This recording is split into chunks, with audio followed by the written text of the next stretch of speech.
The morning Isabel Norwood first arrived at Stormwick Castle, the sky hung low and colourless over the Northumberland moors, and the wind came in hard from the sea, sharp enough to make her eyes water, even before she stepped down from the carriage. The driver hopped from his seat and lowered the small iron step, but she hesitated a heartbeat, gloved fingers tightening around the handle of her modest travelling bag as she took in the vast, brooding facade before her. Stormwick did not look like a place that welcomed the uninvited.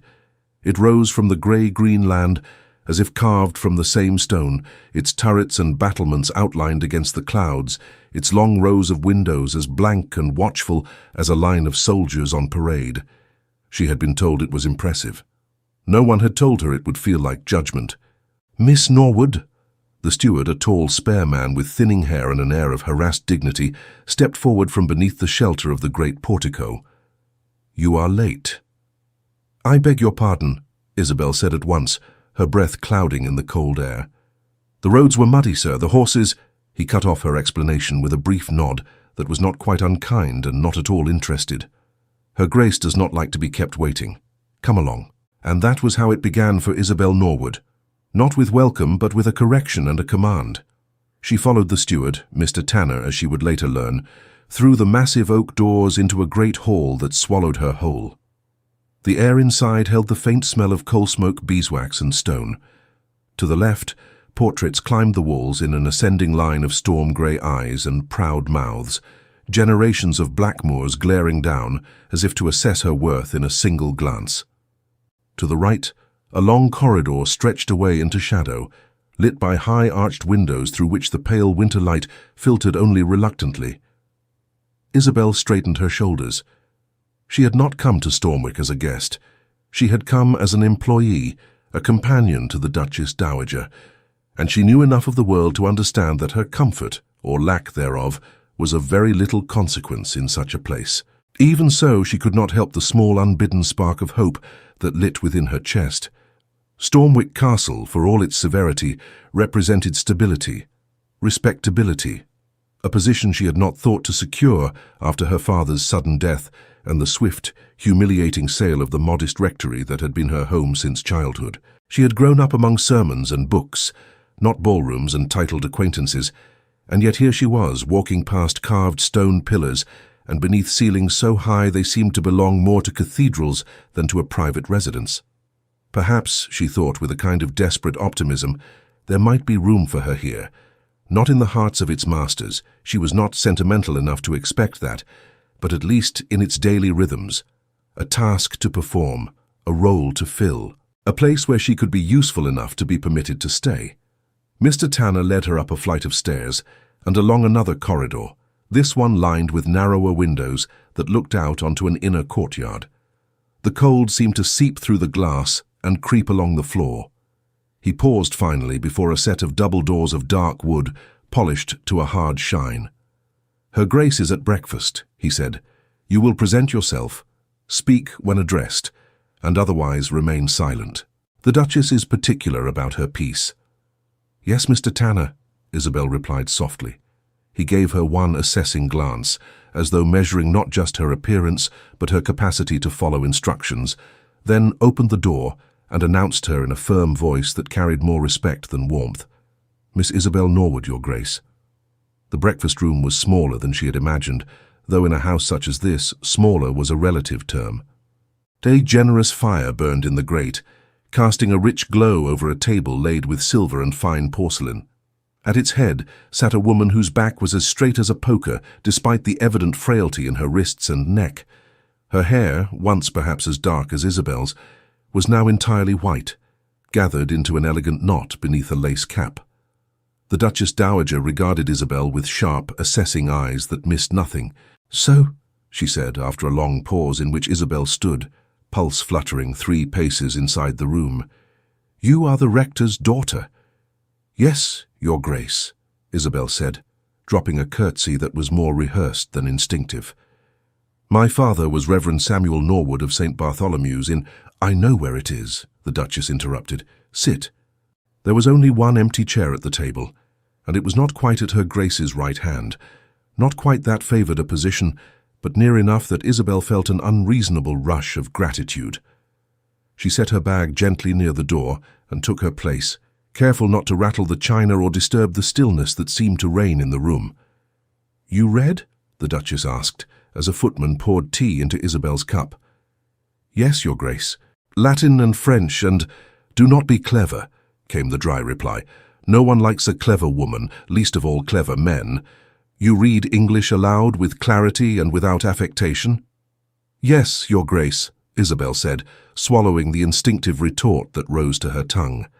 Her father had always praised her for her intellect, but she was not so naive as to believe the world valued the same qualities he had cherished. "Very well." The Duchess lifted her own teacup, the fine porcelain clinking softly against its saucer. "You will read to me in the afternoons. You will answer my correspondence when my hands ache. You will walk with me when my joints permit.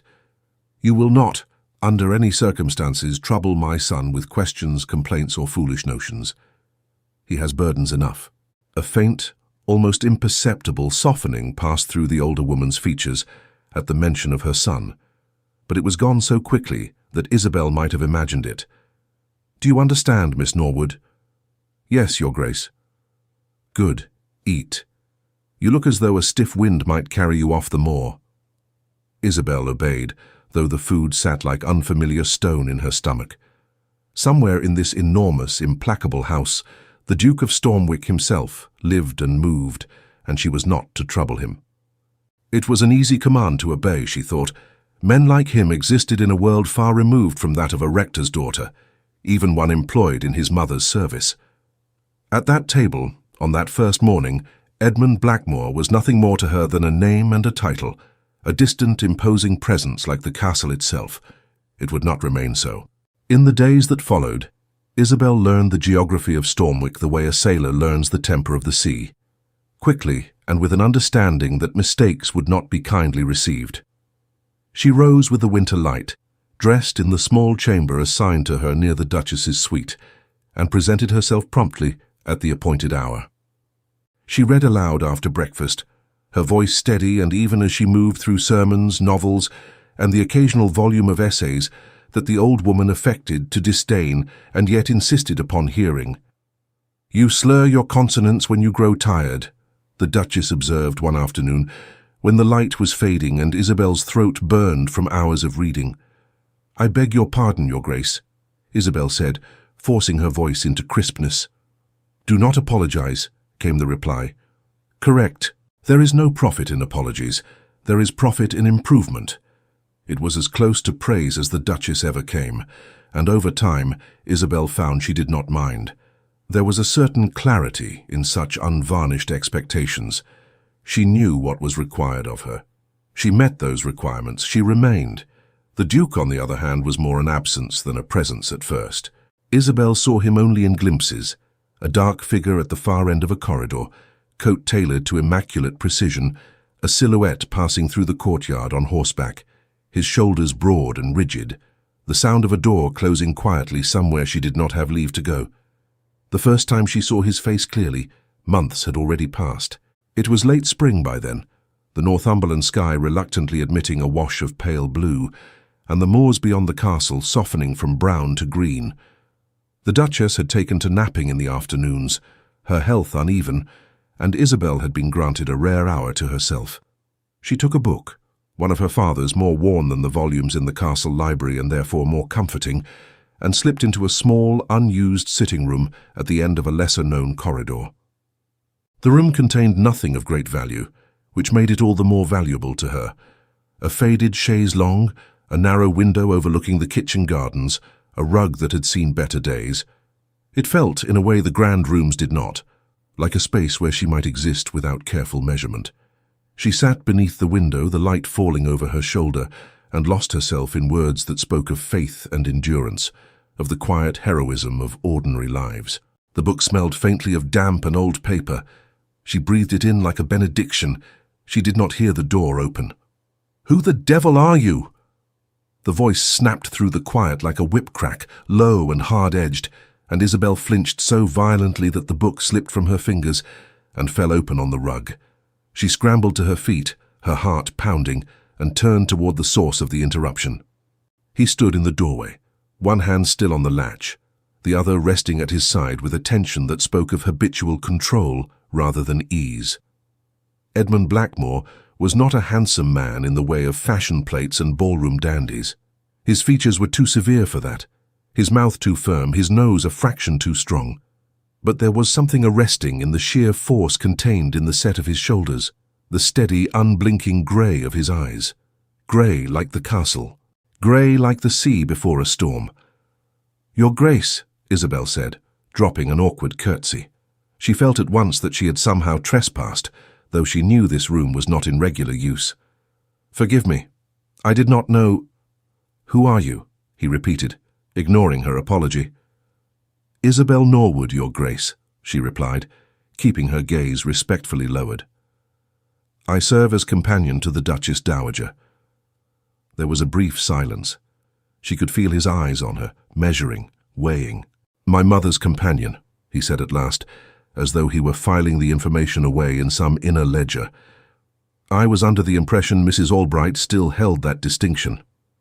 "Mrs. Albright retired some months ago, Your Grace," Isabel said, practicing the same precise clarity she used when reading aloud.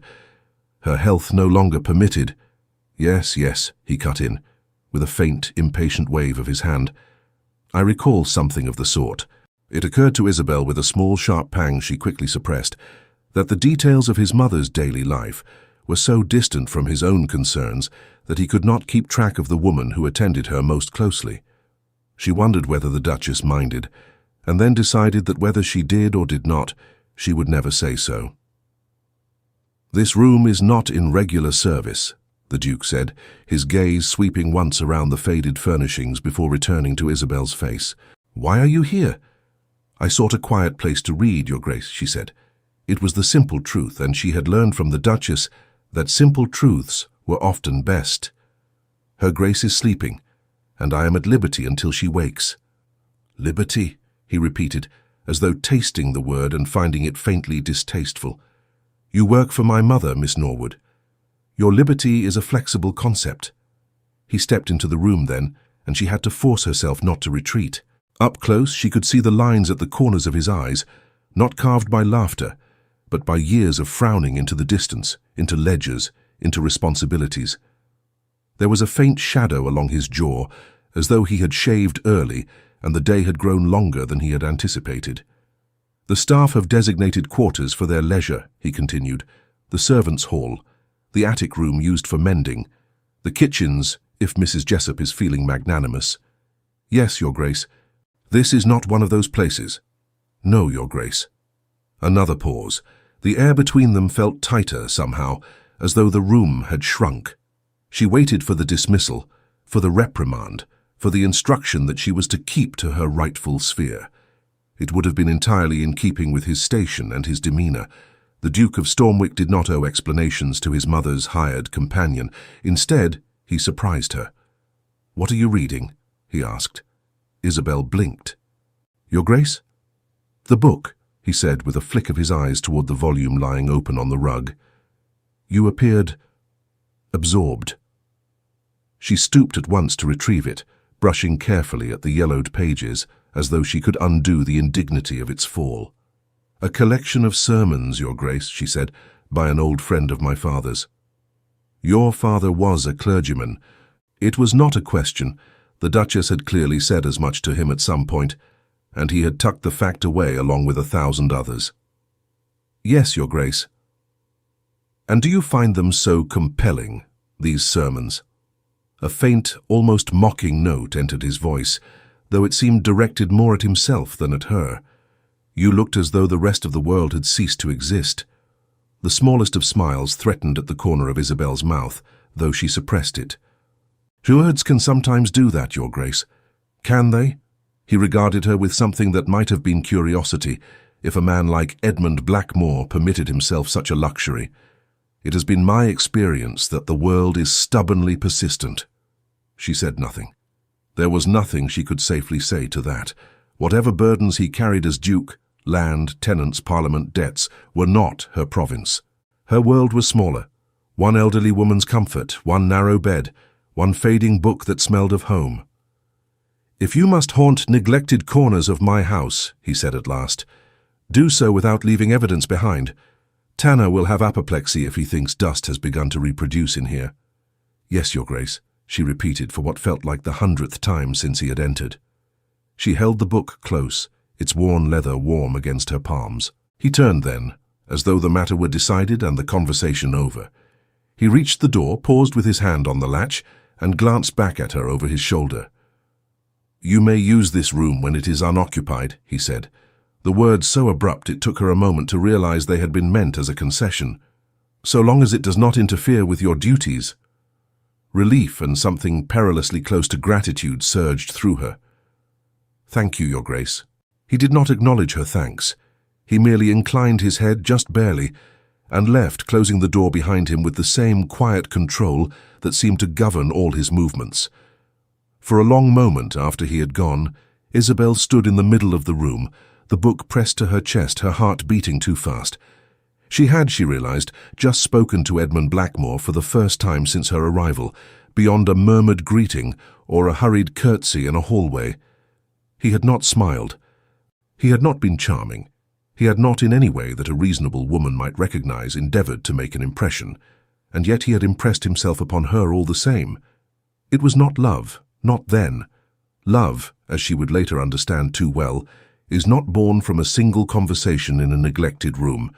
It grows slowly, root by invisible root, beneath the surface of daily life, until one morning you wake and realize it has wrapped itself around your entire being. What she felt in that moment was something smaller, more fragile, and thus perhaps more dangerous, the first stirrings of fascination. Over the months that followed, Stormwick settled around her like a second skin. The servants came to accept her presence with the wary pragmatism of people who understood that the house's hierarchy existed for reasons that had nothing to do with affection. Mrs. Jessup, the cook, began to mutter less sharply when Isabel passed through the kitchen to fetch tea. The housemaids occasionally paused to share tidbits of gossip, always mindful of her position, somewhere between their world and the drawing rooms upstairs. From these snippets, and from her own observations, Isabel pieced together a picture of the man whose name she spoke with automatic respect. The Duke rose early. He walked the estate in all weather, boots dark with mud. He spent long hours in the library, not among the novels and sermons she read to the Duchess, but at the massive desk near the window, bent over correspondence and ledgers. He congratulated no one, blamed himself aloud for nothing, and rarely raised his voice. When he did, it was not in temper but in that controlled, cutting tone that made grown men blanch and scurry to correct whatever error had provoked it. He was, as the Duchess had said, burdened. "Duty weighs on him," the old woman remarked one evening, when Isabel had closed the book and the fire had burned low to embers. "He would be a happier man if he were a less honorable one." Isabel, who had been raised to see duty as protection rather than punishment, hesitated. "Is it not possible to be both, Your Grace? Happier and honorable?" The Duchess's laugh was dry as old paper. "Perhaps on Sundays, when one is in church and the hymns are agreeable. The rest of the week, my dear, life demands choices. My son makes the correct ones. That is not always the same as making the kind ones." Isabel thought of the Duke's grey eyes, of the set line of his mouth. She thought of the way he had permitted her the use of the little sitting room, without ever quite framing it as a kindness. "Does he ever laugh?" she asked, then bit her tongue, startled by her own boldness. The Duchess's gaze flicked to her face, sharp and suddenly more interested than usual. "Why do you ask?" "I have never seen it," Isabel said, spreading her hands helplessly. "He seems very serious." "He is very serious." The Duchess shifted in her chair, her expression distant, as if looking back through time. "He laughed as a boy, less so as a young man. Not at all, I think, since—" She broke off, the moment closing like a door. When she spoke again, her tone was once more brisk, dismissive. "It is no concern of yours whether the Duke laughs, Miss Norwood. Your concern is that I am kept comfortable and entertained until I die. When I do, you may concern yourself with what comes next." The words, delivered so matter-of-factly, struck Isabel with more force than any scolding could have done. Until I die. When I do. She had, of course, always known that her position depended on the continued existence of the elderly woman who now regarded her with that unwavering, unadorned gaze. But knowing something in the abstract and hearing it laid out so plainly were different things. "What will become of me then, Your Grace?" she asked before she could stop herself. The Duchess considered her. "You are not pretty enough to catch a fortune hunter's eye," she said, in the same tone one might use to evaluate a piece of furniture. "You are too well bred to be taken for a common maid, and too poor to attract the sort of gentleman who marries for love. You have no dowry, no powerful relations, and no obvious talent beyond your capacity to read without tiring my ears." Isabel's cheeks burned. She looked down at her folded hands, blinking rapidly. Tears would be not only useless, but humiliating. "However," the Duchess continued, as though Isabel's quiet mortification were of no relevance, "you are neat, you are punctual, you are discreet. You have not yet made yourself tiresome with confidences or chatter.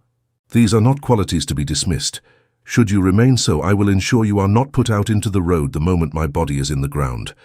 An odd sort of relief loosened the tightness in Isabel's chest. "Thank you, Your Grace." "Do not thank me," the older woman replied sharply. "Merely remember that you occupy this precarious middle ground by my sufferance and my son's indifference. Do nothing to attract his attention, and you may yet live to a respectable middle age within these walls." It was good advice. It was perhaps the worst advice she would ever receive, because for all her efforts to make herself invisible, for all her careful, quiet movements through the castle, and her scrupulous avoidance of any behavior that might draw notice, there were moments, brief, scattered, and always unintentional, when Edmund Blackmore did see her. He saw her one evening when a storm rolled in from the sea with such violence that the windows rattled in their casements, and the great hall echoed with the sound of driving rain. The Duchess had retired early, her joints aching, and Isabel had been left to carry a tray of untouched supper back to the kitchens. Halfway down the main staircase, the house was plunged into sudden darkness as the wind snuffed out a row of candles. She froze, her foot hovering above the next step, the tray wobbling in her hands. "Hold fast," came the Duke's voice from below, steady and close enough that she could feel the faint shift of air as he moved. A hand, firm, gloved, undeniably real, closed around her elbow, steadying her. "The servants will relight them in a moment." "Your Grace," she managed, the word almost lost in the booming of her own pulse. "Do you make a habit of carrying trays in the dark, Miss Norwood?" he asked, the faintest hint of dry humour threading through his tone. "Only when the weather conspires against me, Your Grace." He made a low sound that might have been a suppressed huff of amusement. "The weather conspires against everyone. It is one of its charms." Light flared then as a pair of footmen at the base of the stairs relit the nearest candles. The Duke released her elbow as soon as the shadows retreated, stepping back just enough to re-establish the proper distance between them. She did not look up. She did not dare. "Be more cautious," he said. "Stormwick's stairs are unforgiving." "Yes, Your Grace." He moved on, his footsteps receding along the corridor, and Isabel continued down in his wake, more shaken by that brief touch than by the darkness itself. He saw her another time when the Duchess's cough worsened, and Isabel spent a long night at her bedside, the air heavy with the scent of camphor and fever. At dawn, desperate to clear her head, she slipped into the chapel, a narrow stone space tucked along the east wing, where the morning light filtered through glass stained with scenes of saints and martyrs. She knelt, not because she believed her prayers held particular power, but because the posture steadied her. Norwood. The single word spoken from the back of the chapel made her start. She had not heard anyone enter. She rose halfway, turning. The Duke stood with his hat in his hand, his hair slightly disordered, as if he had run his fingers through it one time too many. He did not look like a man coming to pray. He looked like a man who had wandered into a place where people prayed and was not entirely certain why he had done so. "Your Grace," she said softly, lowering herself fully to sit rather than stand before him. It felt wrong to tower over a duke, even from a kneeler. "How is she?" he asked without preamble. There was no need to clarify whom he meant. There was only one person whose health could place that particular note of tension in his voice. "Resting at present," Isabel replied. "The physician believes the worst of the fever has passed. he exhaled, a sound that was not quite a sigh. Good. The word was simple. It held a weight far beyond its single syllable. She is fond of you, he added, as if the admission cost him something. Isabel's heart twisted. I am honored by her regard. She is not easy to please, he said, looking up at the narrow stained-glass window as though the saints there might confirm it. She always preferred clarity to comfort. So she has often said, Isabel murmured. He made that same, almost amused sound again, the one that never quite became a laugh. Yes, he said, she would. There was a pause. In the filtered light he looked tired, the planes of his face more starkly drawn, the darkness beneath his eyes more pronounced. You should rest as well, he said at last. You are no use to her, or to me, if you fall ill. I am quite well, Your Grace. You will say that, he replied, until you are not. He turned then, as if the conversation had run its course, and took a step toward the door. Your Grace? The question escaped her before she could stop it. He paused, glancing back. Yes, Miss Norwood. Do you... She faltered, then forced herself to continue. Do you ever come here to pray? His expression did not change, but something in his eyes shuttered. No, he said. I come here to think. About what? The question was impertinent. She knew it the moment it left her lips. Her breath caught. He did not rebuke her. He did not answer either. About what cannot be altered, he said finally, and what must be borne. Then he left, the sound of the door closing soft as a sigh. In such small moments, scattered through years that otherwise blurred into a steady rhythm of duties and seasons, Isabel's regard for Edmund Blackmore grew. She did not name it, she did not speak of it to anyone. To do so would have felt not only foolish but disloyal to herself, as though she were exposing a tender, defenseless part of her soul to a world that had neither the time nor the inclination to treat it gently. She simply lived in its shadow. She saw his flaws with the same clarity with which she admired his strengths. He was proud. He was cold. He dismissed people too easily when they did not fit into the narrow confines of his responsibilities. He could be cutting in his disdain for incompetence, impatient with weakness, relentless in his own self-discipline. Yet he was also fair in his distant way. He paid his tenants on time and saw to their grievances, even when doing so required difficult decisions. He listened to the steward's reports without visible boredom. He walked the estate in rain as well as in sunshine. He did not drink to excess, did not gamble recklessly, did not keep a mistress installed in some glittering London townhouse. Some men were cruel in their indulgence. Edmund Blackmore was, if he was cruel at all, cruel in his restraint. It was enough for Isabel, enough and too much. Years slipped by. Years. She grew from 19 to 24, then to 27. The passage marked more by the deepening of the Duchess's lines and the increasing number of grey strands in the housemaid's hair than by any change in her own circumstances. At some point, without quite noticing when, she ceased to think of herself as someone who might one day marry. The castle had become her world. The idea of a life beyond its stone walls felt as distant and abstract as the cities mentioned in the newspapers the Duke read. She had, she told herself, all that she needed: a place to sleep, food, books, a purpose. It was not a lie. It was simply not the whole truth. The rest of the truth sat quietly inside her chest, watching the Duke as he passed through corridors and into rooms, aware of him in the way one is aware of the weather, as something that could not be altered, only endured. He, in turn, moved through his life as though she were one more reliable fixture of the castle, the way he might think of the grandfather clock in the hallway or the great oak tree on the south lawn. Noticing it, perhaps, when it failed to function as expected, but otherwise accepting its presence without conscious acknowledgement, it might have continued thus indefinitely had the world beyond Stormwick not finally forced its way in. The letter arrived on a wet October morning, the sort of morning when even the fire seemed to burn reluctantly. Isabel had just finished arranging the Duchess's breakfast tray when Tanner appeared in the doorway, a folded sheet of heavy paper on a silver salver. For His Grace, he said, more to the air than to either woman. From London. marked urgent. The Duchess's gaze sharpened. "London rarely sends anything that is truly urgent," she said. "It sends things that are inconvenient." "That is not the same."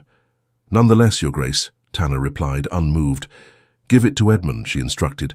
"If he is not yet downstairs, send a boy to hammer on his door." Isabel carried the tray to the bedside, the fine china rattling softly as she set it down. Outside, the wind pressed against the windows, making them creak. "What do you suppose it is?" she asked without thinking. "Parliamentary nonsense," the Duchess said. "A bill, an appointment, a scandal, a tiresome cousin in need of funds. Do not waste your curiosity on such things. It is like wasting a good wine on a man with a head cold." Isabel smiled faintly, but a prickle of unease slid down her spine. She did not like turning points. She preferred the predictable comfort of sameness. She did not yet know that the letter from London contained a proposal that would, in time, uproot every quiet piece of her carefully ordered existence.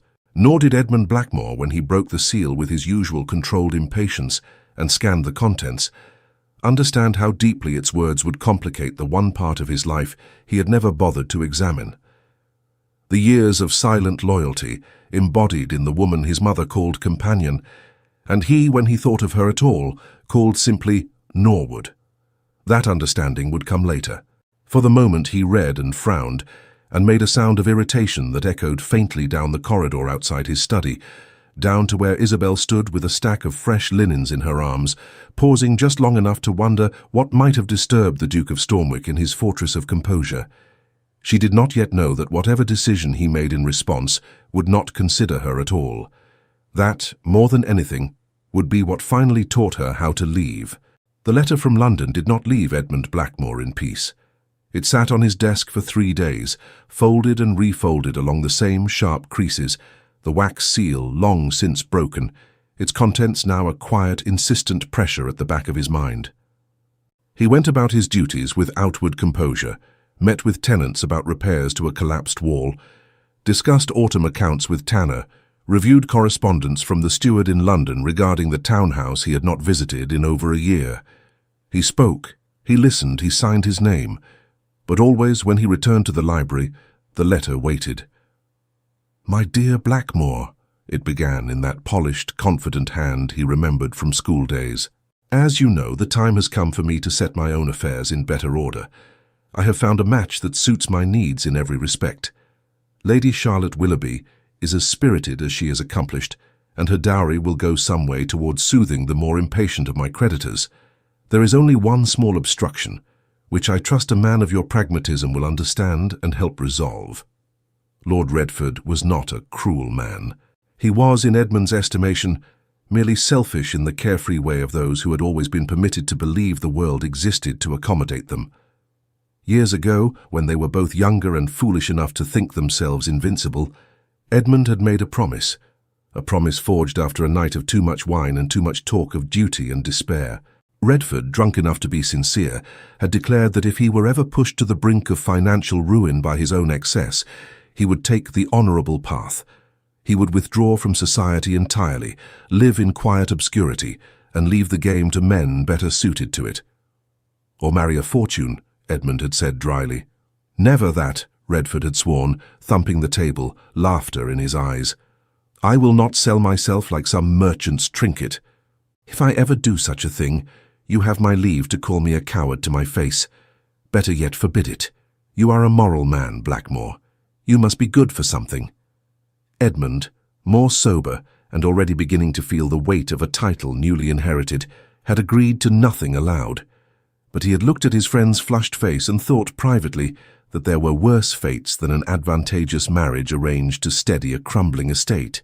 Now, years later, Redford wrote of Lady Charlotte Willoughby, a young woman Edmund had met in passing at a London dinner, all bright chatter and quick glances, and spoke of honour as though it were a concept that could be negotiated in ink.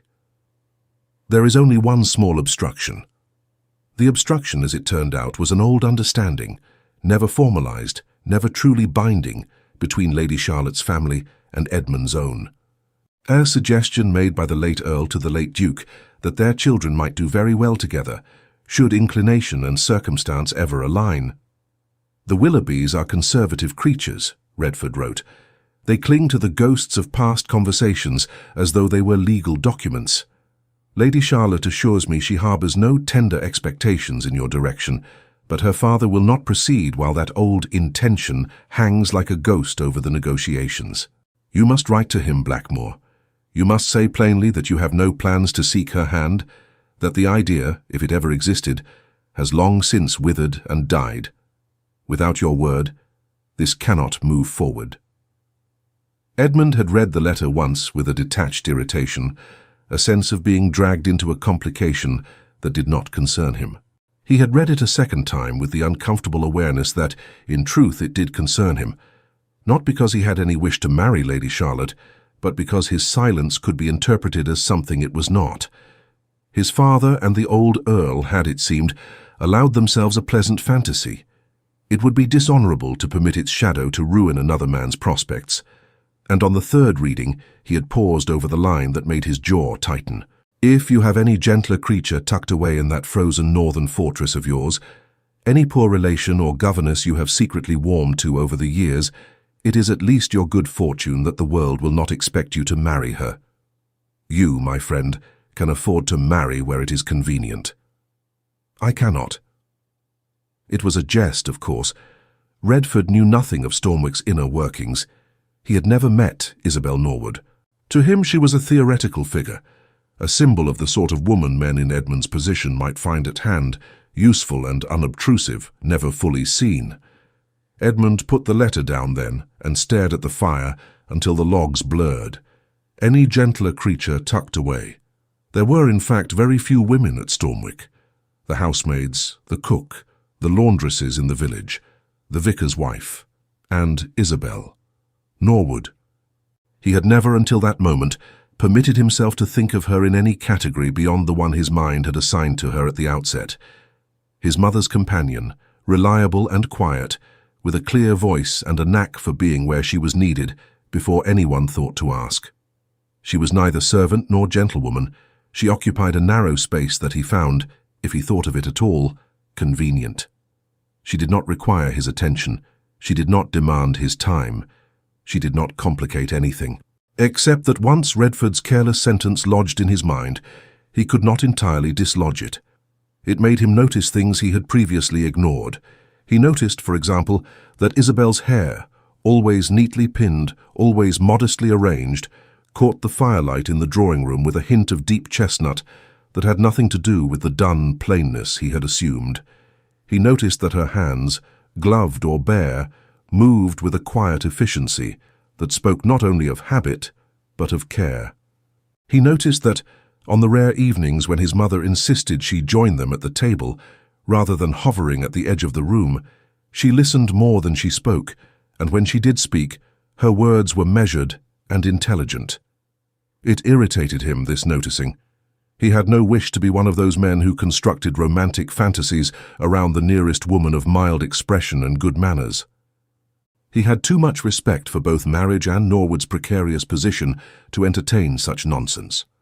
And yet, one afternoon, he stepped into the corridor outside the Duchess's rooms, just as Isabel emerged carrying an empty tea tray. She did not see him at first. Her head was bent, her brow slightly furrowed in thought. The sight unsettled him because it suggested that she had an inner life entirely separate from everything that concerned him. Norwood.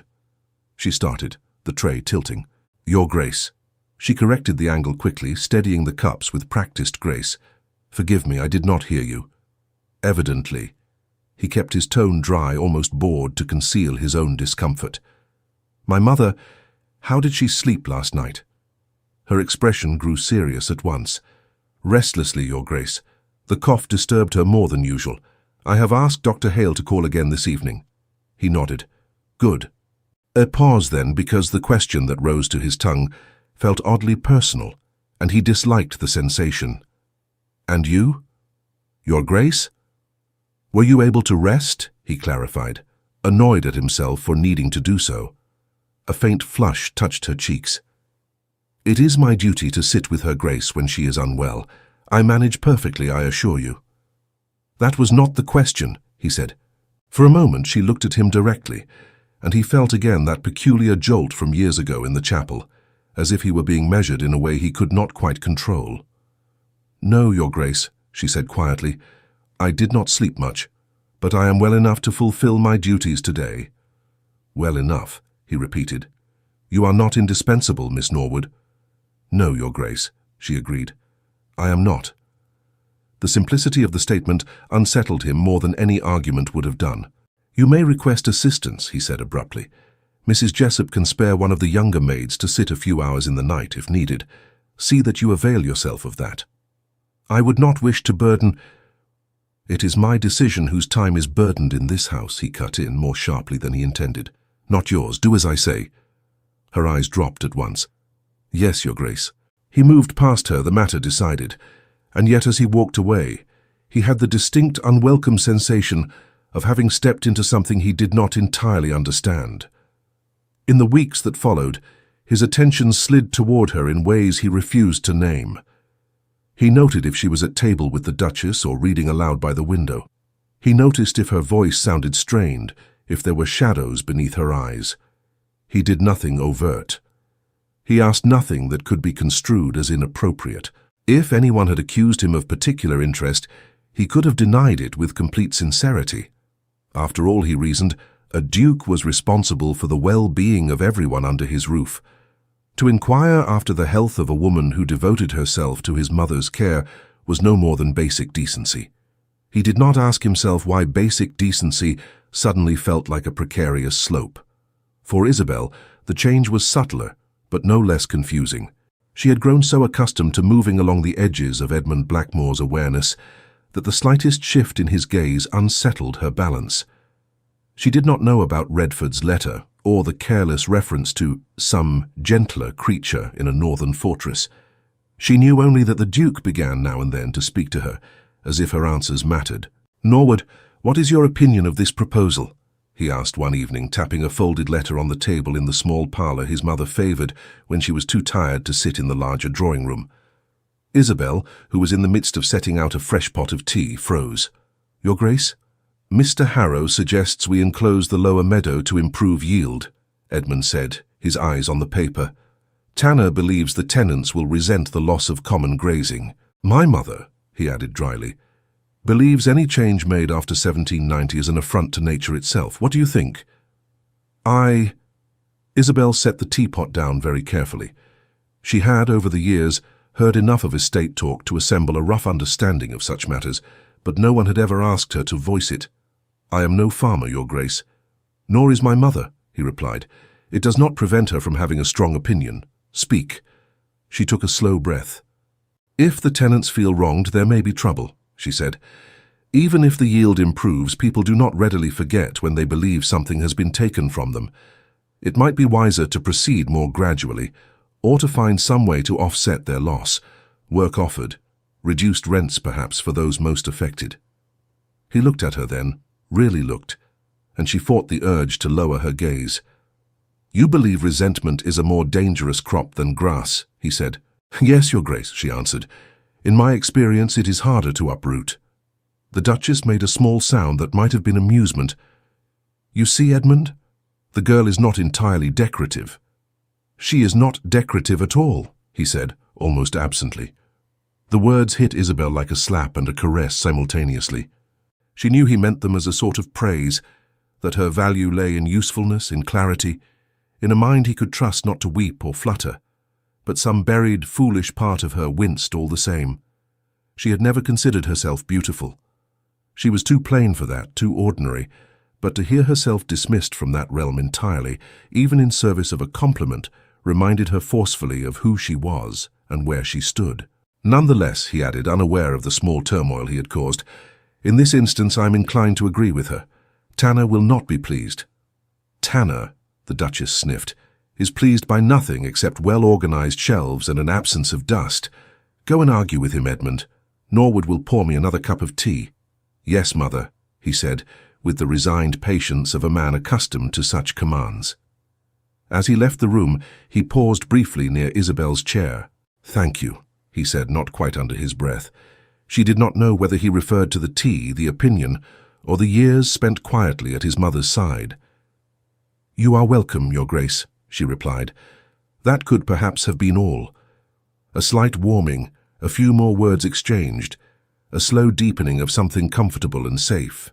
Had nothing else intervened, Isabel might have lived the rest of her days at Stormwick, growing older as the Duchess shrank into her pillows and the Duke's hair slowly threaded with grey. She might have watched the world from the same windows, walked the same corridors, and considered herself, if not happy, then at least resigned. But the world is rarely so accommodating to fragile equilibrium. The Duchess Dowager's decline, when it came in earnest, was both swift and drawn out, a contradiction Isabel would not have thought possible until she lived through it. There were weeks when the old woman seemed as sharp as ever, dictating letters and criticizing Isabel's pronunciation of certain words. There were other weeks when she slept nearly round the clock, her breathing shallow, her skin papery and cool. One winter night, snow pressing against the window panes, the physician took Edmund aside in the corridor. Isabel could see them from the threshold of the bedchamber, the doctor's grave expression, the Duke's rigid posture. "Soon," Dr. Hale was saying, in a low voice that nevertheless carried. "Days, perhaps. A week, if she is stubborn enough." "My mother has never been anything else," Edmund replied. He did not raise his voice. He did not pace or shout. But Isabel saw the way his hand tightened around the back of a nearby chair, the tendons standing out white against his skin. "Is there nothing—" he began, then stopped himself. He was too intelligent to ask for miracles. "Comfort," Hale said gently. "That is all that remains." Comfort. That Isabel could provide. She moved through the following days with a steadiness that surprised even herself. She bathed the Duchess's face with cool water, spoke when the older woman wished to talk, sat in silence when she did not. She read aloud favorite passages from familiar books, though she was not certain how much was heard. She smoothed creased pillows, warmed chilled hands between her own. She slept in a chair by the bed, waking at every altered breath. Edmund came often, though he never stayed long. He sat in the hard-backed chair on the opposite side of the bed, his large hands folded between his knees, his gaze fixed on his mother's face. They spoke little. There was nothing that needed to be said. The words that might have mattered belonged to years long past. "Do not brood," the Duchess rasped at him once when Isabel had stepped away to fetch fresh linens. "It is morbid." "I am not brooding," he said. "You are. You were born brooding. You spent half your childhood staring out of windows." He made a faint sound, the ghost of that almost amused huff. "Who else was there to look at?" he asked. "Father was in London. You were managing everything. The windows were less demanding." Her fingers twitched weakly toward his. "Do not be too hard on Miss Norwood when I am gone." His gaze sharpened. "I have never been hard on her." "That is the trouble," the Duchess murmured. "You have never been anything at all on her. She is loyal. She has given me years of her life. See that she does not regret it."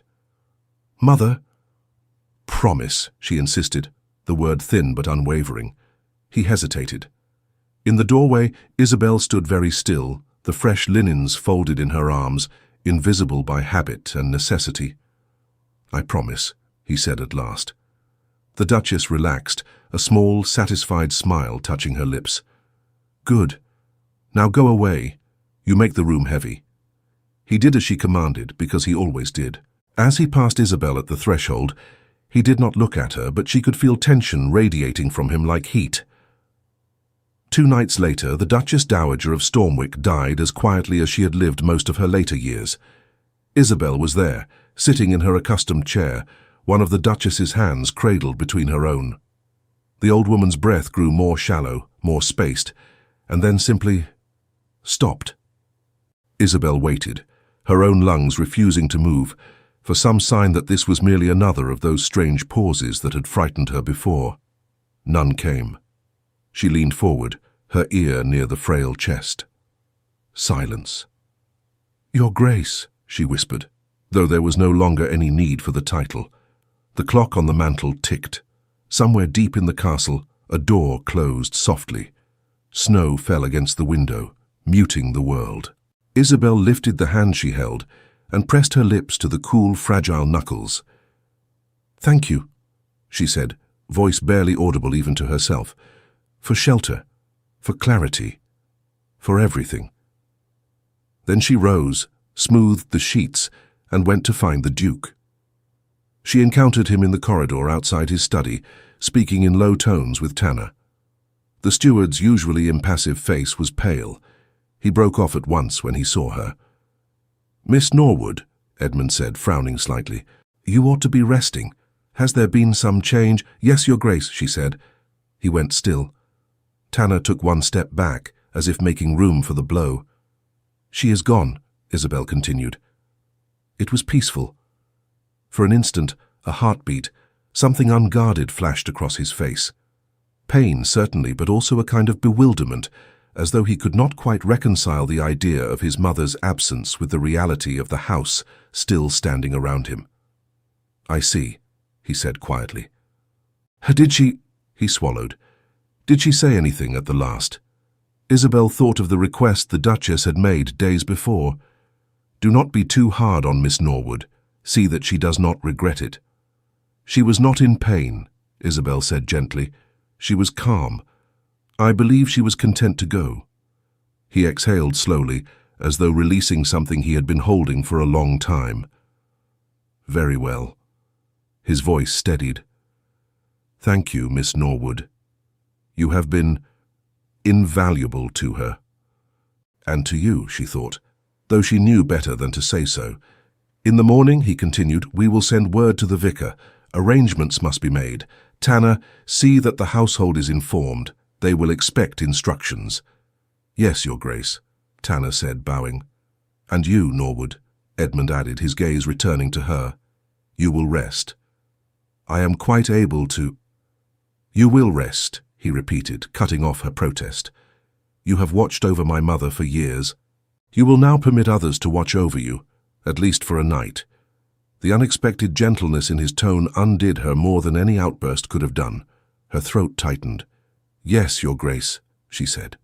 He nodded once, a man reassembling his composure piece by piece, and turned back toward his study. Isabel returned to her now empty chair by the bed and sat, hands clasped tightly in her lap. For the first time since she had come to Stormwick, the house felt not like a shelter but like a question. What will become of me now? The days of mourning that followed passed in a blur of black crepe, muffled footsteps, and low voices. Edmund moved through it all with a grim efficiency that impressed even those who had long considered him unapproachable. He oversaw the preparations for the funeral, received neighbors and distant relations with sober courtesy, and stood at the head of the family in the small chapel as the vicar spoke of faith, of endurance, of lives well lived. Isabel watched from a pew near the back, her hands folded, her eyes dry. She had shed her tears in private, in the quiet hours when no one needed her. In public, she was as composed as any member of the household staff. After the burial, when the last of the guests had departed and the house had sunk into that peculiar silence that follows great events, she found herself in the little sitting room the Duke had once allowed her to claim.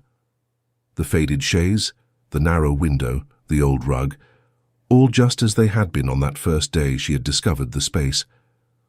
Only she was not the same girl who had settled here with a worn book and a cautious hope. She sat without reading now, hands folded in her lap, staring at the garden below. The world looked unchanged. The bare branches of the trees scratched at the grey sky. Smoke rose from the kitchen chimneys. Snow lay in uneven drifts along the path. Inside her something shifted. The Duchess had been blunt about Isabel's situation. "You will concern yourself with what comes next when I die." It had always seemed a distant problem, deferred by the old woman's stubborn vitality. Now that vitality lay in the cold ground, and the problem could no longer be postponed. Isabel had, she realized, no true claim on Stormwick anymore. She had no contract, no legal position. Her presence in the castle had been justified by one role only: companion to the Duchess Dowager. With that role gone, she was— what? A guest? No. Guests were invited. A servant. Not quite. The servants had their own quarters, their own hierarchy. She had always hovered, neither upstairs nor downstairs. An encumbrance. The word slid into her thoughts with a cruel sort of accuracy. An extra mouth at the table, an unnecessary line in the household accounts, a reminder of the past when the present already demanded so much. Edmund's promise to his mother, that he would ensure Isabel did not regret her years of loyalty, was unknown to her. Even if she had heard it, she would not have trusted it entirely. He was a man of duty, yes, but his duty was to the estate, to the title, to the future of Stormwick. She was none of those things. She was simply a woman who had allowed herself to love a man who barely knew she existed. The realization crept over her slowly, like cold. She had given him years. Not by his request, not through any explicit demand, but by the quiet choices she made each day. To stay, to serve, to hope in some small, unacknowledged corner of her soul that perhaps, someday, he might look up and truly see her. He had not. Not in the way that mattered. He had noticed her usefulness. He had perhaps come to depend on the smooth functioning of a life in which she played an invisible role. But his heart, such as it was, remained barricaded. His plans, whatever they might be, whatever that London letter contained, would never pivot around the woman who read to his mother and slipped through his corridors like a ghost. If she did not leave now, she thought, she never would. Stormwick would become not just the place where she had spent her youth, but the place where her life quietly ended, unremarked and unmourned by those in whose shadow she had lived. The idea frightened her. It also, in a strange way, steadied her. Love without being seen, wait without demanding, leave without making a sound. She had trained herself in all three. When she rose from the chaise at last and straightened her shoulders, Isabel Norwood felt older than her years. Not in the sense of weariness, though that was present too, but in the sense of having finally understood something she had long refused to face. Stormwick had never truly been hers. If she wished for a life that belonged to her in any measure, she would have to seek it elsewhere. She did not yet know where elsewhere might be. She had no relatives eager to take her in, no fortune of her own, no clear prospects. Leaving would be neither easy nor safe, but staying, she realized, might be worse. That evening, after the household had eaten a quiet, subdued supper, she climbed the narrow stairs to her room and took down the small travel case she had brought with her years ago. The leather was more worn now, the corners scuffed, but the clasp still held. She set it on the bed and opened it. The sound of the hinges, soft and steady, was the sound of something breaking inside her and something else assembling in its place. She began to fold her few dresses with careful hands. Downstairs in the library, Edmund Blackmore stood at the window and stared out into the dark, unaware that the silent fixture of his mother's rooms, the woman who had moved through his days as unnoticed as the ticking clock, had finally reached the end of her waiting and was preparing at last to go. Isabel's hands moved with the steady precision of long habit, folding a grey wool dress into neat quarters before placing it at the bottom of the travelling case. The fabric was worn at the cuffs and hem from years of quiet service, years of kneeling to adjust footstools, of leaning over books in dim light, of brushing snow from the Duchess's shawl during rare outings to the chapel. She smoothed the folds one last time, not because they needed it, but because the motion kept her thoughts from scattering into panic. The room was small and spare, as it had always been. A narrow bed with a patchwork quilt, a washstand with chipped porcelain, a single chair by the window that overlooked the stable yard. Moonlight filtered through the frost-laced glass, casting long shadows across the floorboards. Outside, the wind whispered through the bare branches of the yew trees, carrying the faint scent of wood smoke from the kitchens below. Stormwick slept, or pretended to, in that heavy silence peculiar to great houses after loss.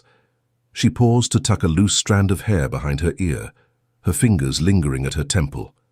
At 29, she was no longer the girl who had arrived with wide eyes and a heart full of cautious dreams. Lines had begun to etch themselves at the corners of her mouth, faint but permanent, from years of suppressing smiles that had nowhere to land.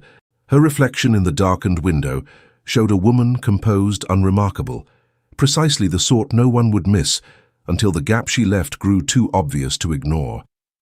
A pair of stockings next, rolled tightly. Then the shawl her father had given her before his death, soft cashmere frayed at the edges, but still carrying the faint trace of his tobacco scent. She pressed it briefly to her cheek, eyes closing against the sting, then laid it atop the dress. There was little else. A Bible worn thin from reading aloud, a few letters from a distant cousin in York who had long since ceased writing, a small vial of lavender water that the Duchess had once pressed into her hand with a gruff, "For your headaches, girl. Don't make a fuss." Packing was easier than she had expected. Her life at Stormwick had left few possessions behind, just as it had left few marks on anyone else. Downstairs in the library, Edmund Blackmore poured himself a measure of brandy from the decanter on the sideboard. The amber liquid caught the firelight, glowing like captured sunset against the gloom of the room. He did not drink often. Moderation was one of the chains he wrapped around himself, but tonight demanded some concession to human frailty. The funeral had gone as scripted, the vicar droning through the service, neighbours murmuring condolences over cold ham and negus, the coffin lowered into the family vault with mechanical finality. His mother was gone. The words echoed in his mind without fully landing, like stones skipped across a frozen pond. He crossed to the window, glass in hand, and stared out at the stable yard. A lantern flickered in the coach house, casting pools of yellow light on the cobbles. One of the grooms was still about, no doubt checking the horses against the chill. Edmund watched the man move with purpose, envying the simplicity of it. Tasks with clear ends, no endless ledgers of obligation. Redford's letter lay open on the desk behind him, its careless lines mocking his distraction. He had written the necessary reply that afternoon, polite, unequivocal, releasing Lady Charlotte from any imagined claim. The Willoughbys would be satisfied. Redford's match would proceed. Duty discharged, another loose end tied. Yet satisfaction eluded him. He took a swallow of the brandy, feeling it burn down his throat. The house felt emptier than it should, the silence pressing in from all sides. His mother had been a force, acerbic and unyielding, filling rooms with her presence even as her body weakened. Without her, Stormwick seemed to contract, as if holding its breath. Norwood. The thought came unbidden, pulling his gaze back to the window. Where was she now? Resting as he had instructed, or pacing her small room, replaying the night's vigil? He had relied on her reports these past weeks, her calm assessments cutting through the fog of grief. She had been there at the end, holding his mother's hand when he could not bring himself to intrude on that final privacy. He owed her something, security at the least, a reference, a position elsewhere, perhaps with a family in Newcastle or York. She was capable, discreet, qualities that would recommend her anywhere. He would speak to Tanner in the morning, set aside a sum from the household accounts. It was the practical course. Practical, always practical. The brandy glass stopped halfway to his lips. Something in the stable yard caught his eye, a shadow moving near the side door of the servants' wing, too deliberate for a groom locking up. He leaned closer to the glass, squinting into the dark. The figure paused, head bent, then vanished inside. Probably nothing. A maid fetching forgotten laundry, or Mrs. Jessup checking the stores. He turned away, draining the glass. Sleep would not come easily tonight, but he would force it. Tomorrow demanded clarity. Estate matters, correspondence, the endless machinery of a dukedom that never paused for personal sorrow. Upstairs, Isabel lifted the small workbox that held her few mementos. A pressed flower from the castle gardens, brittle now, a ribbon from the Duchess's last birthday, a stub of pencil worn to nothing from sketching idle patterns during long afternoons. She hesitated over the last item, a folded square of paper with Edmund's handwriting on it, a note from 2 summers past. Norwood, Mother requests the blue-bound volume of essays. If you cannot find it, check the attic cases. E.B. She had found it, of course, and left a fresh pot of tea on his desk as thanks, though he had never mentioned it. The note had been her secret talisman, proof that he knew her name, that she existed in his world beyond the periphery. Now it felt like chains. She slipped it into the case anyway, not for sentiment but for honesty. She would not pretend those years had not shaped her. The final item was her cloak, heavy and serviceable, lined with rabbit fur that had begun to molt. She draped it over the open case rather than folding it, then stepped back to survey her work. It filled less than half the space, a life reduced to portability. She sat on the edge of the bed, hands clasped to keep them from trembling. Dawn was hours away. The first coach south would not leave the village inn until 7, and even then she would need to walk the 3 miles in the dark. No one would miss her before noon. Tanner might notice the empty room by evening, but by then she would be gone, bound for York perhaps, or further to London if her cousin's old address still held. Leaving without a word felt like cowardice. Speaking first felt like begging. She chose silence. It was what she knew best. In the library, Edmund set the empty glass on the mantel and crossed to the desk. Redford's letter stared up at him, that damned line underlined in his mind. Any gentler creature tucked away in that frozen northern fortress. Norwood was gentle in her way, steady, unflinching. He had taken it for granted, like the reliable tick of the hall clock. He sat, pulling a fresh sheet of paper toward him. A note to her, perhaps. Instructions for her future. Miss Norwood, in recognition of your service. The pen hovered. What words could encompass years of quiet devotion? He was no poet.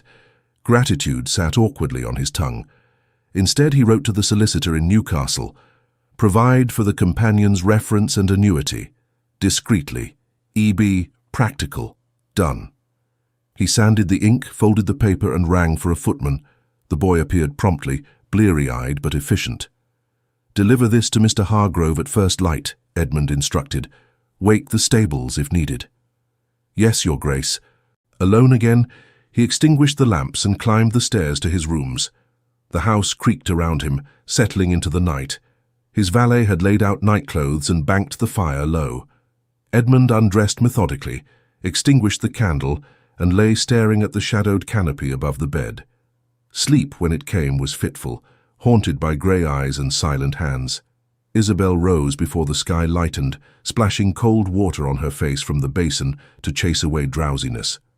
She braided her hair tightly, pinned it under a plain cap, and donned the cloak. The case felt heavier than it should, dragging at her arm as she lifted it. One last glance around the room. The bed neatly made, the washstand dry, the chair aligned with the window, no trace left behind. She slipped into the corridor, boots muffled on the runner. The house held its breath. Down the back stairs, past the kitchens where embers glowed faintly in the hearth. The side door opened without protest, letting in a rush of icy air. The stable yard was empty, the lantern extinguished. She hurried across the cobbles, gravel crunching underfoot, breath fogging in the pre-dawn chill. The gate to the road stood ajar, careless of the grooms, and she slipped through, pulling it shut behind her. The moors stretched dark and endless before her, the path to the village a faint ribbon underfoot. She did not look back at the castle. Looking back would undo her. Half a mile down the road, the first light touched the eastern hills, turning the frost to silver. Isabel walked on, Case bumping against her leg, heart a steady ache in her chest. It was done. Back at Stormwick, the castle woke slowly. Mrs. Jessup stirred the kitchen fire, muttering about the cold snap. Footmen carried coal scuttles. Tanner reviewed the day's orders over coffee. Edmund descended at 8, shaved and composed, requesting eggs and toast in the breakfast room. The solicitor's note had gone with the early rider. Norwood's future was secured. He turned his attention to the post. Bills, invitations he would decline, a report from the London steward. By 10, the absence registered, not as a void, but as a faint discord. No soft footsteps in the corridor. No tray appearing at his study door with precise timing. No clear voice delivering his mother's, now gone, messages. He rang for Tanner. "Miss Norwood," he said when the steward appeared. "Where is she this morning?" Tanner blinked. "Miss Norwood, Your Grace. I assumed she was resting as you instructed." "Find her," Edmund said curtly. "I require her presence in the library." The search began perfunctorily. Her room, the sitting room, the chapel. Rooms checked, servants questioned. Whispers spread. By noon, Tanner returned, face ashen.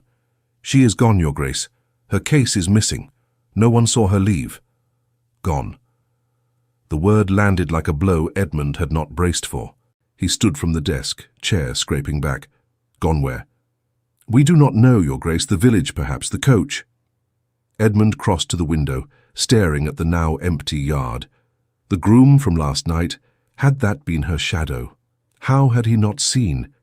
Years of her presence, woven into the fabric of the house, reading aloud in his mother's rooms, steadying trays in storms, offering opinions in that quiet, unflinching voice.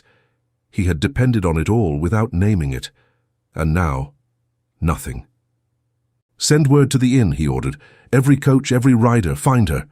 Tanner bowed and hurried out. Edmund remained at the window, fists clenched at his sides. Not indispensable, he had told her once. A lie, exposed in her absence. The house felt wrong without her. He felt wrong. For the first time in years, Edmund Blackmore wondered what it cost a man to chase what he had never known he needed. The coach to York rattled over rutted roads. Isabel pressed against the window as the miles unspooled. Fields gave way to hedgerows, then to the smoky outskirts of villages. Passengers came and went. A merchant with samples, a mother with fretful children, a parson dozing under his hat. She felt disembodied, as if Stormwick had been a dream from which she had finally woken. Regret gnawed at the edges. Had she left a note? Should she have spoken? But resolve hardened her against it. Better this clean break than slow erasure. By evening York loomed, its minster towering against the dusk. She secured a room at a modest inn, paid from the small wages saved over years. Tomorrow she would inquire after positions. Governess, seamstress, anything respectable. Sleep came in fits, haunted by grey eyes and unspoken words. At Stormwick, Edmund waited. Riders returned empty-handed. No sight of her on the morning coach, no booking under her name. The next to Newcastle, nothing. London, too far too soon. He paced the library, brandy forgotten. Redford's letter mocked from the desk. Marriage for convenience, duty above all. What a hollow jest. His mother's words echoed. She is loyal. See that she does not regret it. Too late. Or was it? By midnight, decision crystallized. He rang for his valet, ordered the travelling carriage readied at dawn. Tanner protested. Estate matters, winter roads. But Edmund silenced him. She goes nowhere I cannot follow. The Duke, who had ignored her for years, now faced the void of her absence. Pride warred with something deeper, rawer. Title intact, or the woman who had loved him unseen. Stormwick watched as its master saddled for pursuit, the first snow of the season beginning to fall. The travelling carriage lurched over the frozen ruts of the York Road, its lanterns cutting thin beams through the thickening snow. Edmund Blackmore sat rigid against the squabs, his greatcoat unbuttoned despite the chill seeping through the cracks.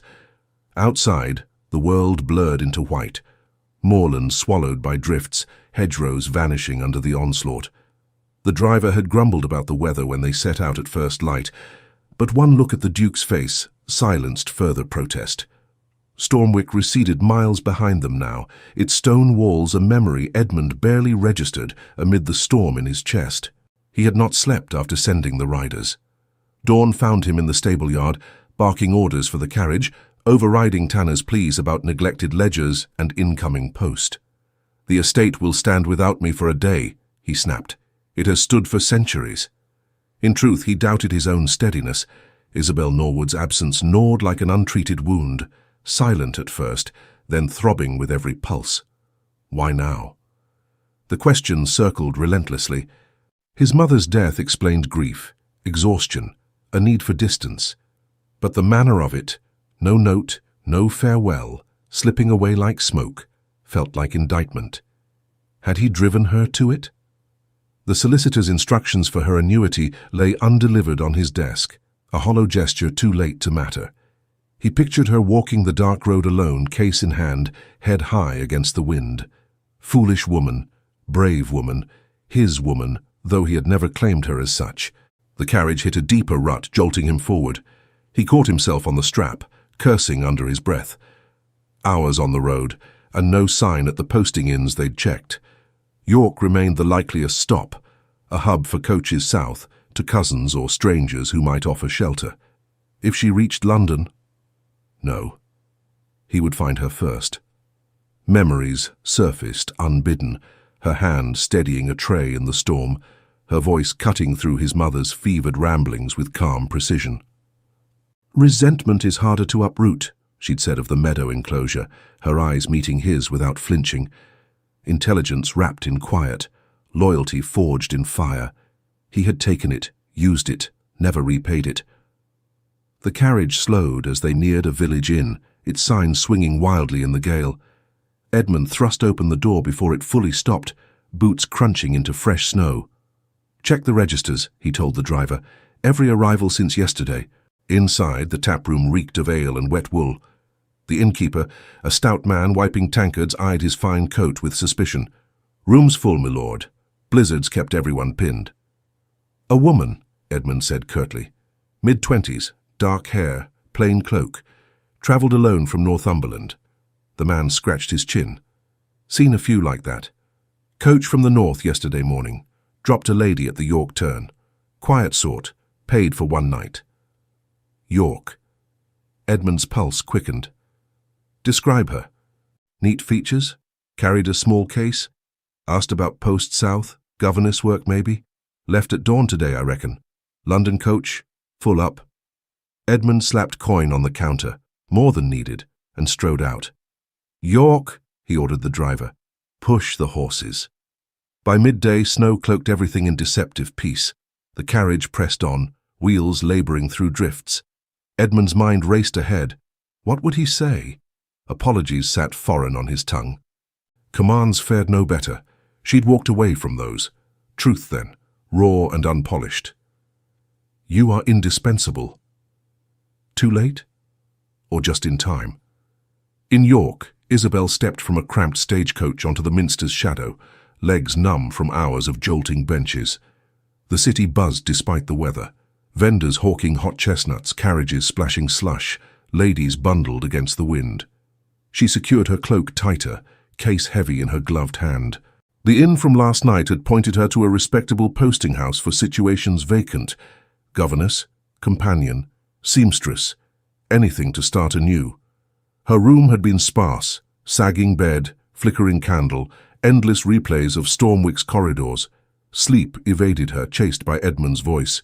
"You are not indispensable." True then. True still. No matter. Freedom tasted sharp, like the air biting her cheeks. She inquired at agencies, voice steady. Positions for a gentlewoman's companion, experienced with the elderly. Polite refusals. "Winter slows things, miss. Try spring." One glimmer, a family in Leeds needing a governess for 2 girls. Interview tomorrow. Enough to cling to. Exhaustion tugged as dusk fell.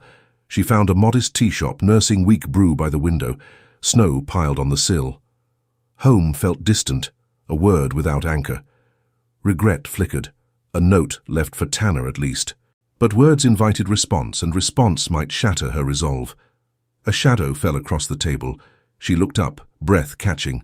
Not him. A stranger, apologizing for the intrusion. She nodded dismissal, heart pounding foolishly. Night brought her to a clean but cheerless lodging house, recommended by the agency. Bed creaked under her weight. She lay awake, staring at cracks in the ceiling, until weariness claimed her. Edmund reached York as lamps kindled, snow turning streets to mirrors. He bypassed finer inns, focusing on posting houses where a woman alone might seek economy. The third yielded fruit. Dark-haired lady, case in hand, booked southbound to Leeds at dawn. Governess post, she said. Leeds. 80 miles. Another day's hard travel. He slumped in the carriage ordering fresh horses, fury mixed with fear. Not for himself, but for her, alone on winter roads. What madness drove her? Loyalty repaid with security. Yet she fled. His fault. Years of blindness. Dawn broke grudgingly as they rolled south. Villages blurred, postboys shouting, wheels groaning. Edmund ate on the move. Bread, cheese from saddlebags, mind fixed on interception. The Leeds coach left early. His carriage faster might overhaul it. Mid-morning they sighted the lumbering vehicle ahead. Lanterns doused, passengers huddled. Edmund rapped the roof. Past them, Stop ahead. The driver cracked his whip. They drew alongside, then ahead, blocking the road at a crossroads inn. Snow swirled as both coaches halted. Edmund descended, cloak billowing. Passengers grumbled from the Leeds coach. Merchants, a nursemaid with bundled infant, an elderly couple. No Isabel. Frustration boiled. "Where is the dark-haired woman who boarded in York?" "Got off at the last stop, sir," the guard replied. "Village of Thornby, 5 miles back. Said something about family." Thornby, a speck on the map.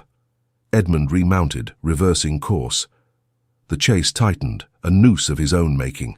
Isabel alighted at Thornby with relief. The Leeds post too crowded, too inquisitive. A faded sign pointed to her cousin's old vicarage, 2 miles off the main road. Perhaps Eliza still lived there, widowed now, in need of help. A long shot, but blood ties endured. She trudged footpaths, snow to her ankles, case dragging. The vicarage emerged, thatched roof, smoke curling. She knocked, breath shallow. A maid answered, puzzled. "Mrs. Hargrove moved to Leeds 3 years past, miss." "No Norwood here now." Disappointment crashed. No shelter. Back to the road? "Any rooms in the village?" Isabel asked. "Blizzard bound, miss. Inn's full of stranded folk." Panic edged in. Nightfall loomed. She retreated, mind racing. The inn then, beggar pallet. Edmund's carriage crested the rise into Thornby as twilight deepened. Lights gleamed from the single inn, stables overflowing. He strode in, snow shedding from his boots. The landlord paled at his ducal bearing. "No vacancy, your grace, sir." "A woman alone," Edmund demanded. "Dark hair, travelling case, arrived today." Recognition dawned. "I, the quiet lady, took the attic room. Only space left. Said her name was Norwood." Edmund's blood surged. Here, after all this. "Take me to her." The landlord hesitated. "She's resting, sir. Particular about privacy." "Now." Up narrow stairs, past snoring merchants. The attic door, plain oak. Edmund knocked, sharp, imperative. Silence, then footsteps. The door opened. Isabel stood there, candle in hand, face paling to ash. "Your grace?" Her voice, soft shock, no fear. Cloak shed, hair loose in waves. Vulnerable. Real. "Norwood." His throat tightened. "Why?" She stepped back, gesturing him in. The room held little, narrow bed, washstand, her case half unpacked. "You should not be here. Nor should you." He closed the door, space shrinking. Running without a word. In this weather. My choice. Chin lifted, eyes steady. "Stormwick holds nothing for me now." "Nothing?" Fury cracked. "Years of service, my mother's life in your hands, and you vanish like a thief?" Her laugh, bitter. "Thief? I took nothing that was mine. No position, no claim. You made that clear." "When?" He stepped closer, looming. "Name the moment." "You said it." Voice even. "Not indispensable. Every glance past me, every order without thanks. I was furniture, your grace. Useful until worn." He recoiled. Truth stabbed. "I never—" "You did." Tears welled, unshed. "I loved your mother, stayed for her, for Stormwick, for you, though God knows why, but she is gone. I am free. Loved." The word hung, not for the mother. Him. Isabel. Name slipped out, raw, first time so. She flinched. "Do not." "You think I saw nothing?" Voice low, urgent. "Your steadiness when all faltered. Counsel sharper than my steward's. Hands that held my world together." Late praise. She turned away, shoulders taut. "Go back. Marry your Lady Charlotte. Secure the title. Redford's letter, ghost from London. No marriage, no plans, only duty. Until you left and duty cracked." Silence stretched. Candle flickered. "Why pursue?" Whisper. "Pity?" "No." He crossed the room, turning her gently, face close, breath mingling. Realization. You were never background. You were the quiet that held me. Her eyes searched his, grey storm meeting chestnut depth. Walls crumbled. "I cannot stay invisible," she murmured. "You never were." His hand cupped her cheek, thumb tracing jaw. "See me now." Lips met, tentative then fierce. Years poured in, unspoken longing, restrained fire. She clung, case forgotten, world narrowing to touch. They parted, gasping. "Come back," he urged, "not as companion, as mine." Title ward. Duke's bride, unwed gentlewoman? Scandal loomed. She saw it. "Your world will not allow—" "My world changes." Resolve hardened.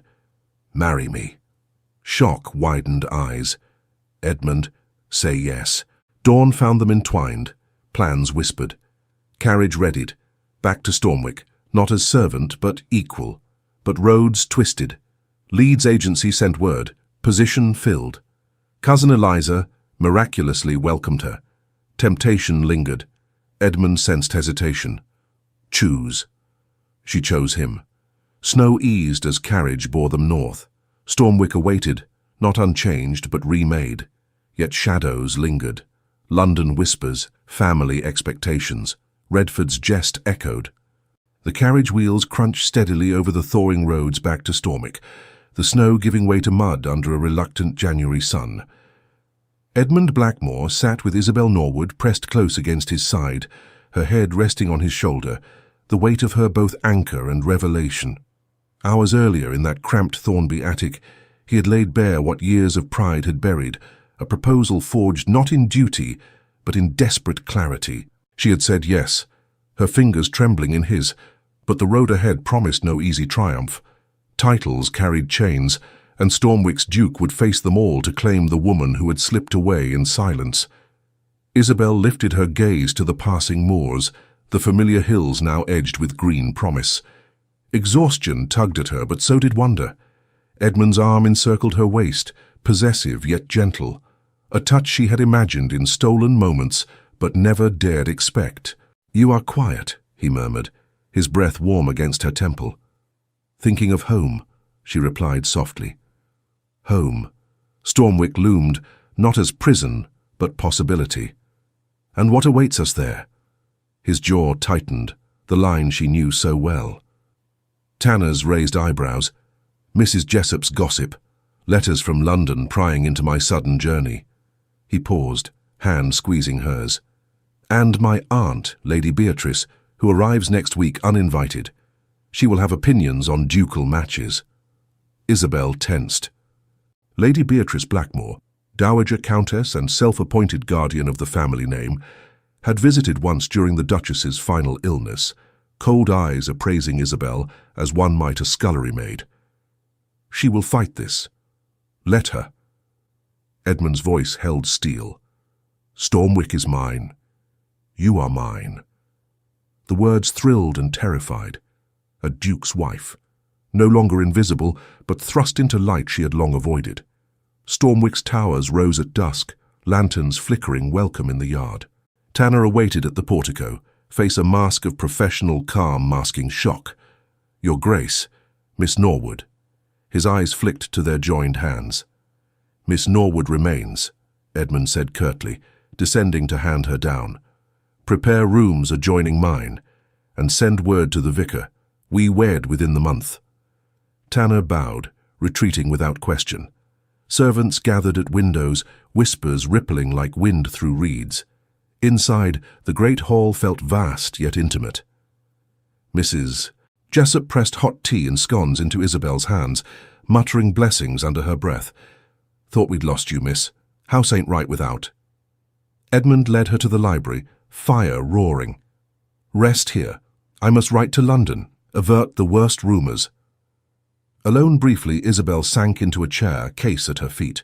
Reality pressed. Wedding a duke meant scrutiny, society, a life rewritten. Did she belong? Or would pride reclaim him? Edmund returned swiftly, kneeling before her, a duke on his knees, vulnerability raw. "Doubts?" "Always," she admitted. "I am no lady by birth." "You are by every measure that matters." He rose, pulling her up. "Marry me tomorrow if you fear tomorrow's interference." Lips met again, sealing resolve.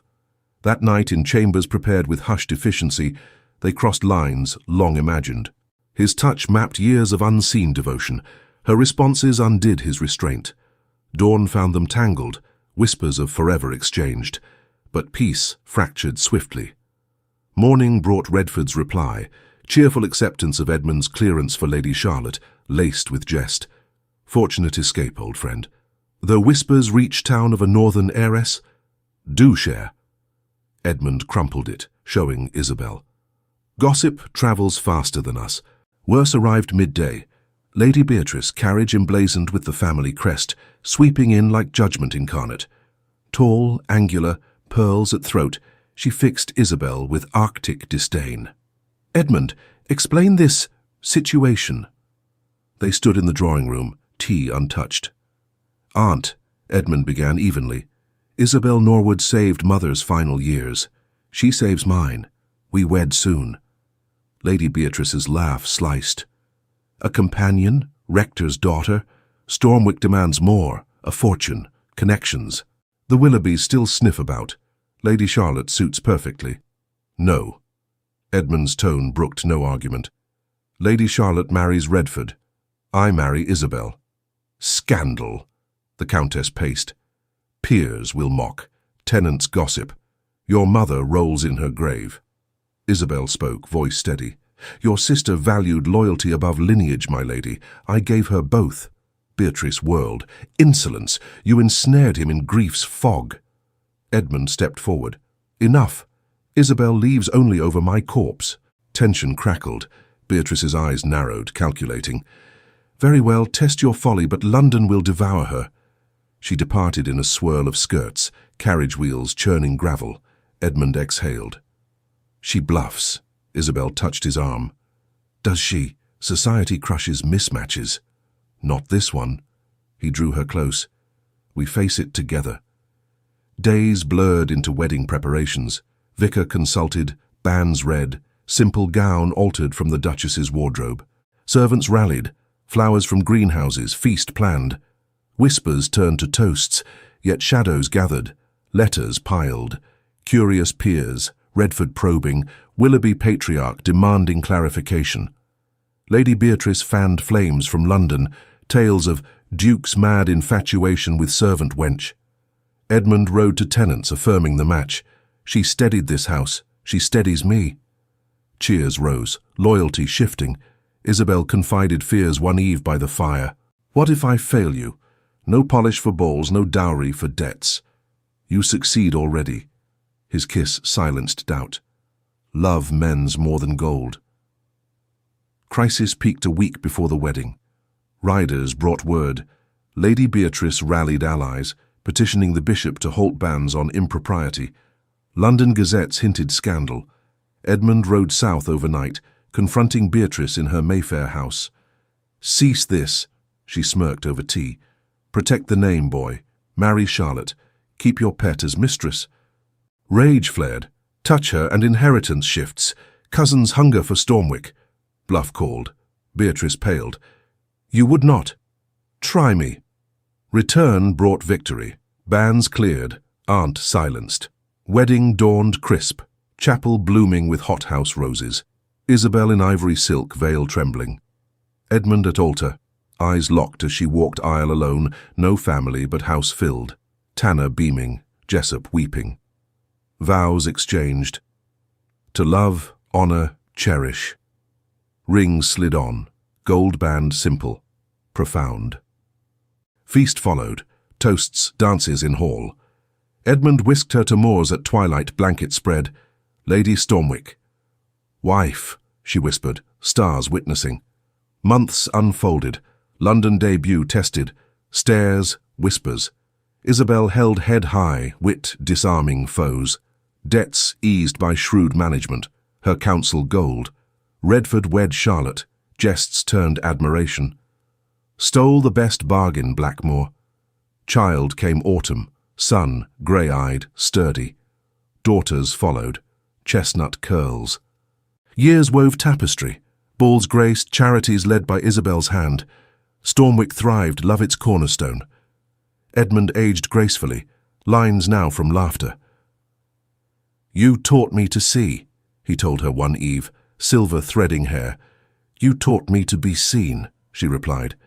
The Duke who ignored her for years cherished her eternally. Silence broke. Echoes of romance endured. Dear listeners, if Echoes of Romance has warmed your heart, please subscribe, leave a comment, like, and turn on notifications for more timeless tales.